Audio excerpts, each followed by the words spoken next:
संघीय संसदको तेस्रो अधिवेशन सुरु हुँदै संविधानसँग बाजिएका कानून संशोधन प्राथमिकतामा नेकपा संसदीय दलको बैठक जारी। नेपाल भारत ऊर्जा अधिकारीहरूको बैठक नयाँ दिल्लीमा सुरु। इनर्जी बैंकिङ, ऊर्जा महसुल लगायतका विषयमा छलफल। उत्तर र दक्षिण कोरिया बीच सडक र रेल सञ्जाल जोड्ने परियोजनाको संयुक्त उद्घाटन। लामो समयदेखिको तिक्तता अन्त्य हुने संकेत। र शहीद स्मारक ए डिभिजन लिगमा अहिले जावलाखेल युथ र मसिन्द्र क्लब बीचको खेल जारी। अघिल्लो खेलमा हिमालयनद्वारा ब्रिगेड बॉयज 4-1 गोल अन्तरले पराजित। पर्फेक्ट भन्दा पनि पर्फेक्ट निखार कसरी पाइन्छ थाहा पाउने हैन? पर्फेक्ट निखार पाउन नयाँ आविष्कार हो लेजर लाइट। प्रस्तुत छ लाइट प्रविधि युक्त fair and lovely advanced multivitamin, जसको एडभान्स्ड मल्टिभिटामिनहरू लेजर लाइट जसरी छालाभित्र गएर डार्क स्किन सेल्सलाई उज्यालो बनाउँछ र दिन्छ चम्किलो निखार। अबदेखि मात्र लेजर लाइट ट्रिटमेन्ट छैन निखार। Fair and lovely advanced multivitamin. नमस्कार, कान्तिपुर डायरीका साथमा साथी केशु र म अनिल। सुरु गरौँ मुख्य प्रसङ्गबाट। संघीय संसदको तेस्रो अधिवेशन आज सुरु हुँदैछ। विधेयक अधिवेशनका नाममा समेत चिनिएको हिउँदे अधिवेशनमा सरकारले संविधानसँग बाजिएका कानून संशोधनलाई प्राथमिकतामा राखिएको छ। संसद अधिवेशन सुरु भएको 1 वर्षभित्र बाजिएका कानून संशोधन गर्नुपर्ने कानूनी व्यवस्थाका कारण सरकारले केही साता अघि नै अधिवेशन बोलाएको हो। संसद सचिवालयका अनुसार कर्मचारी समायोजन अध्यादेश, केही नेपाल ऐनलाई संशोधन गर्न बनेको विधेयक, जीवनाशक विषादी व्यवस्थापन सम्बन्धमा व्यवस्था गर्न बनेको विधेयक र पारमाणविक तथा रेडियोधर्मी पदार्थ सुरक्षित तथा शान्तिपूर्ण प्रयोग सम्बन्धमा व्यवस्था गर्न बनेको विधेयक दर्ता भएका छन्।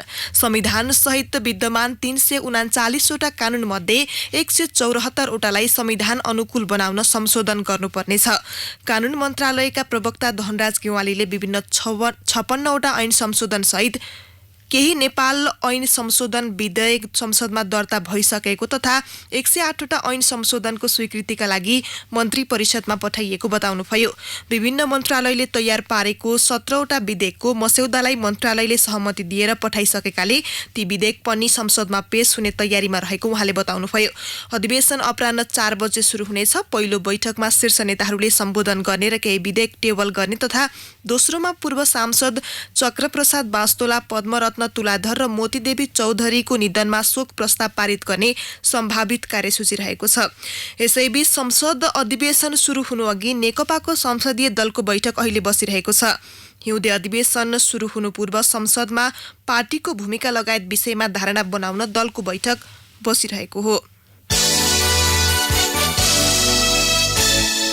सत्ता नेतृत्वकर्ता दल नेपाल कम्युनिस्ट पार्टी नेकपाका अध्यक्ष पुष्पकमल दाहालले पार्टी सञ्चालनमा अर्का अध्यक्ष केपी शर्मा ओलीको कार्यशैलीप्रति असन्तुष्टि व्यक्त गर्नुभएको छ।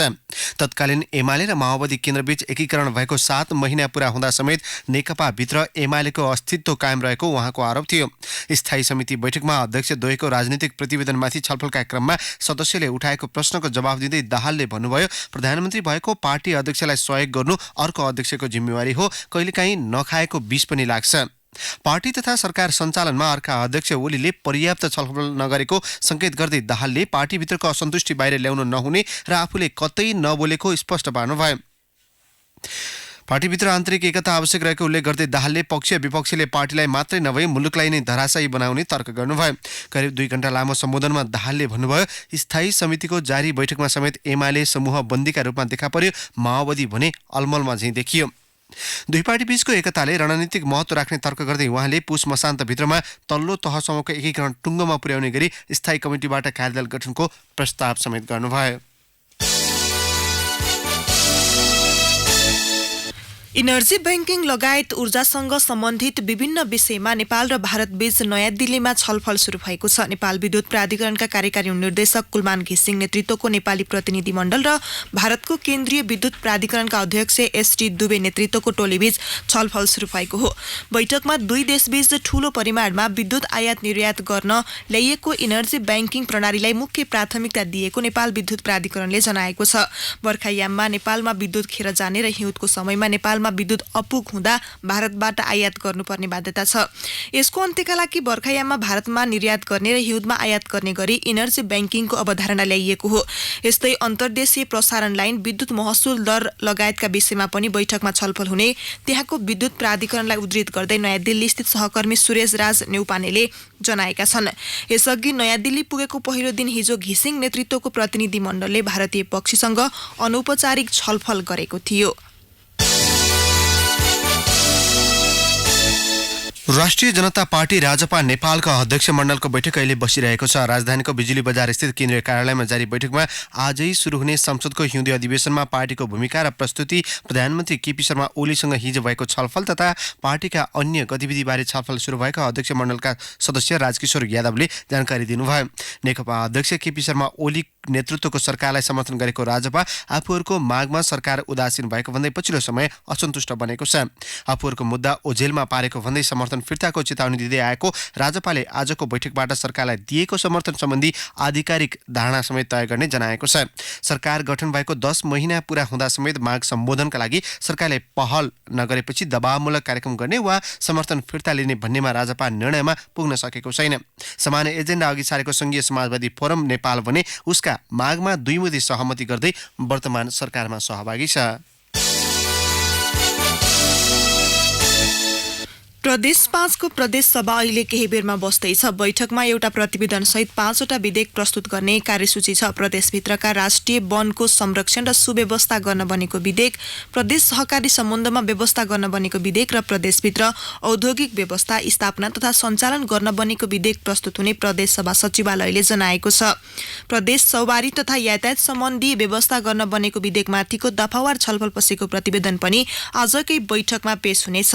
प्रदेश सभाका पदाधिकारी तथा सदस्यहरूको सेवा सुविधा सम्बन्धी संशोधन विधेयक पनि प्रस्तुत हुनेछ, प्रदेश सभा सचिवालयले जनाएको छ।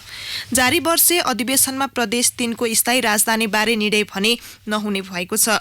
गत सोमबारको मन्त्री परिषद बैठकले पुस 12 गतेबाट अधिवेशन अन्त्य गर्ने निर्णय गरिसकेको छ। सरकारको सिफारिसमा प्रदेश प्रमुखले अधिवेशन अन्त्य भएको घोषणा गर्ने संवैधानिक व्यवस्था छ।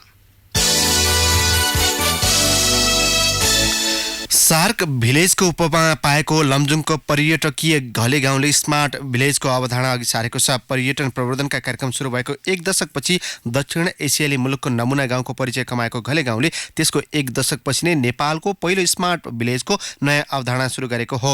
सरकारले यो वर्ष पर्यटकीय गन्तव्यको सूचीमा पारेको घले गाउँको ग्रामीण रहनसहन, ग्रामीण संस्कृति, प्रकृतिलाई प्रविधिसँग जोड्दै स्मार्ट भिलेज बनाउन लागि पर्यटन व्यवस्थापन समिति ग्रामीण पर्यटन घले गाउँको अध्यक्ष प्रेम कालेले जानकारी दिनुभयो। सुरुमा गाउँघर सरसफाई आन्तरिक तथा बाह्य रूपमा थालिएको उहाँले बताउनुभयो। गाउँमा चौपाया छोड्न बन्देज लगाइएको छ। स्मार्ट भिलेज बनाउन हरेक घरमा छानामा गाढा रातो रङ लगाउन सुरु गरिएको छ। सडक बत्तीलाई व्यवस्थित गरिनेछ, बाटो वरपर फूल रोपिनेछ, सिँढी निर्माण तथा मर्मत गरिने बताइएको छ। गुरुङ संग्रहालय, चियाबारी, भेडीगोठलाई थप व्यवस्थित गरिने उहाँको भनाइ छ। पर्यटन प्रवर्धनका लागि ब्रोसर र हाते पुस्तक बनाइएको छ। स्मार्ट भिलेज बनाउन 1 करोड रुपियाँ बजेट विनियोजन गरिएको छ। कान्तिपुर डायरीमा अब ब्रेकको पालो। कान्तिपुर डायरीमा अब अन्तर्राष्ट्रिय प्रसङ्ग उत्तर र दक्षिण कोरिया बीच सडक र रेल सञ्जाल जोड्ने परियोजनाको संयुक्त उद्घाटन गरिएको छ। सन् 1953 देखि जारी तिक्तता अन्त्य गर्दै पछिल्लो समय दुवै मुलुक सम्बन्ध सुधारको प्रयासमा छन्। लामो समयदेखि रहिआएको शीत युद्धका कारण हजारौं परिवारहरू प्रभावित भएको र अब सम्बन्ध विस्तार गर्नुपर्ने भन्दै दुवै देश सहमत भएका छन्। यद्यपि उत्तर कोरियामाथि लागेका विभिन्न प्रतिबन्धका कारण परियोजना तत्काल कार्यान्वयनका लागि भने सहज नभएको बेलायती समाचार संस्था रोयटर्सले जनाएको छ। आणविक गतिविधिहरू बन्द नगर्दासम्म उत्तर कोरियामाथिका कुनै पनि प्रतिबन्ध फुकुवा नगर्ने अमेरिकी र संयुक्त राष्ट्रसङ्घीय अडानका कारण सो परियोजना समयमै सम्पन्न गर्न कठिनाई हुने अनुमान गरिएको छ। परियोजनाका लागि आवश्यक सामग्री र लगानी भित्राउनका लागि उत्तर कोरियामाथि प्रतिबन्ध छ। यसअघि अमेरिकासँगको वार्ताका क्रममा आणविक गतिविधि बन्द गर्ने प्रतिबद्धता जनाएको उत्तर कोरियाले सोको पालना नगरेकाले विश्वास गरिहाल्ने वातावरण नभएको भन्दै यसअघिका प्रतिबन्धहरू यथावत नै रहने अमेरिका र राष्ट्रसङ्घको भनाइ छ।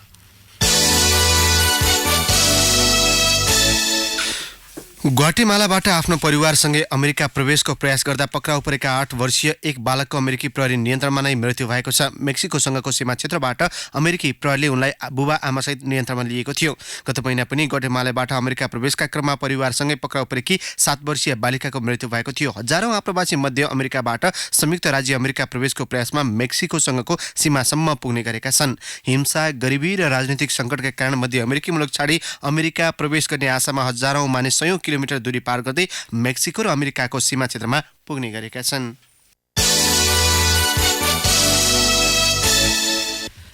अब खेल प्रसङ्ग शहीद पल्सर शहीद स्मारक ए डिभिजन लिग फुटबलको 11औं चरणको खेल अन्तर्गत अहिले जाउला खेल युथ क्लब र मछिन्द्र क्लब बीच प्रतिस्पर्धा भइरहेको छ। 7 बाटो स्थित एन्फा मैदानमा जारी खेलमा पहिलो हाफ जारी रहँदा दुवै टोलीले गोल गर्न सकेका छैनन्।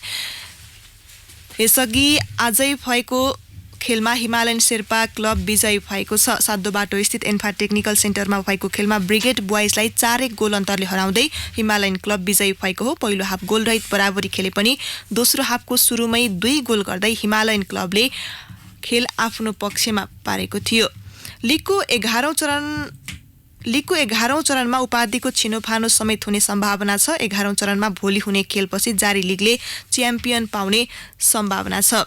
यसैबीच हलचोक स्थित एपीएफ मैदानमा न्युरो टिम र फ्रेन्ड्स बीचको खेलको पहिलो हाफ गोल रहित बराबरी भइरहेको छ। अन्तर्राष्ट्रिय प्रतियोगितामा उपलब्धि हात पारे लगत्तै खेलाडीलाई प्रोत्साहन स्वरूप पुरस्कार रकम घोषणा गर्ने नेपाली खेलकुदको चलन हो। तर घोषणा गरिएको रकम पाउन खेलाडीले निकै शास्ति र लामो प्रतीक्षाबाट गुज्रिनु परेको छ। यसको पछिल्लो शिकार नेपाली राष्ट्रिय महिला फुटबल टोली बनेको छ। एक रिपोर्ट।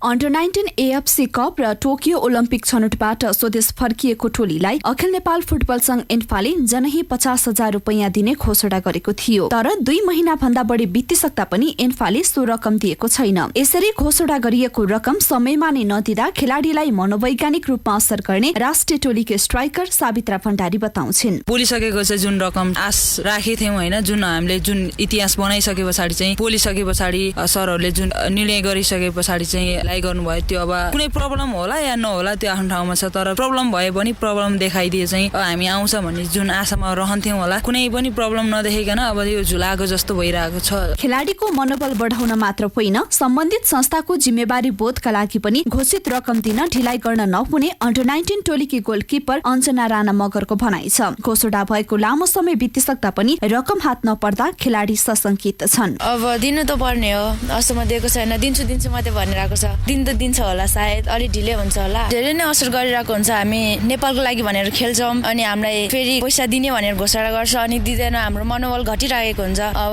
गेमहरू पनि धेरै गराउँदैन, त्यसले पनि मनोबल घटिरहेको हुन्छ। अनि गेम पनि होस्, भइरहोस् अनि तोकेको रकमहरू पनि दियोस्। एन्फा अध्यक्ष कर्मा छिरिङ शेर्पा कार्यक्रम गरेर रकम दिन्छु नभनेको तर निर्णय मात्र गरेको बताउँछन्। घोषणा गरेको रकमका लागि पनि राष्ट्रिय खेलकुद परिषद र खेलकुद मन्त्रालयमा पत्रचार गरेको उनले बताए। भएन त्यस्तो के बोलेको छैन मैले, हामीले दिने भनेर निर्णय गरे हो, प्रक्रिया मिलाएर दिने भने हो। अन्त टाइम होइन कि तपाईँको त यहाँ सरकारबाट हामी सरकारलाई पनि निवेदन दिएका छौँ कि थप रकमको लागि। सरकारको कुरा त अब त्यो परिषदको कुरा त परिषदले सोध्नु पर्यो होइन। अब हामीले पत्र लेखेका छौँ, खेलकुद मन्त्रालयमा पत्र लेखेका छौँ होइन, एकैचोटि दिनु पायो भने राम्रो हुन्छ भनेर हो। अब त्यो कति के अब यो त दिइहाल्छ नि, किन अब ट्रेनिङ भइरहेछ हामी। खेलाडीहरूले देशको लागि खेल्ने भएकाले सम्बन्धित संघले घोषणा गरेको रकम समयमा नै दिनुपर्छ, किनकि यसको प्रत्यक्ष असर खेलाडीको प्रदर्शनमा पर्ने भएकाले एन्फाले समयमा नै यसतर्फ ध्यान दिन अति आवश्यक छ। रेडियो कान्तिपुरको लागि लक्ष्मी जेसी। हवस् त, प्रसङ्गसहित कान्तिपुर डायरीको यो बुलेटिन अहिलेलाई यहीँ सकिन्छ। साथी केशु र म अनिल बिदा माग्छौँ। नमस्कार।